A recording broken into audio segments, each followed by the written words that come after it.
In the last video, we used the first part of discuss the probability density,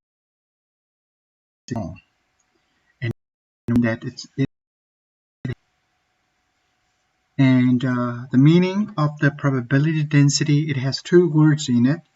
It means at position t and time, position r and time t.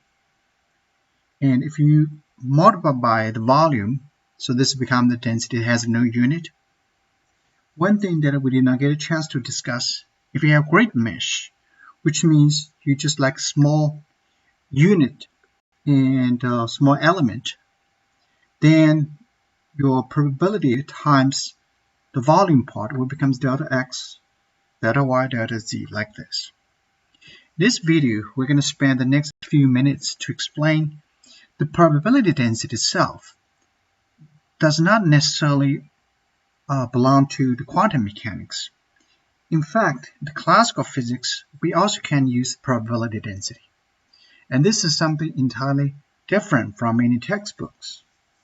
So let me get started. So this is called insights. So this is in our book in section 1.4.2. It says comparison between the Born statistics and Maxwell-Boltzmann statistics. So now I'm explaining what this insight really means. First, let's look at classical example. This is truly classical, nothing quantum at all. Suppose I have a car traveling along the positive x-axis. Oh, sorry, it stops at the x, at position x equals a. The length of this particular maybe railroad or road is just L. Start from 0, ends at L. It stands still with the velocity v equals 0. So there's no velocity. So this means the car is at rest. So let's calculate the probability. So our x now is between 0 and L. There's nothing else. The probability at point x equals a must be 100%. Because that's where the car is situated. Now, if you want to calculate the probability density, use the same equation as we discussed before, normalization condition, which means integration over the x should be rho times dx equals 1. Because entire probability just one car, so that must be the 1. So we're looking for rho, how large this rho is. So the question, what is a rho? Well, let's look at x equals a. The probability is 1, because that's where the car is. The rest of the all zeros. So all we need to do is we're looking for rho, so we need to looking for the delta x, so to speak. Let's do that. Our delta x is 0. Now, this time is a probability density comes. Because the probability we know is 1 where the car is situated, 1 over delta x. So that's the equation which we're going to use. So 1 over 0, of course, that's infinite. And if x not equals a, the probability density, probability 0, probability, of course, will be 0. And this is really, really elegant. So why it is so? So next sheet, I'm going to show you why. So believe it or not, this rho is actually our direct delta or direct delta function. So we should say function. So this delta now is a function of x.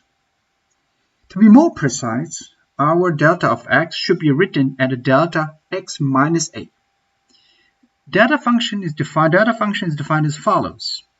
If x equals a, then the value will be infinite. So this exactly matches our expectation, as we mentioned in the previous slide. If x not equals a, so then this will be 0. So therefore, mathematically, the following equation must be correct.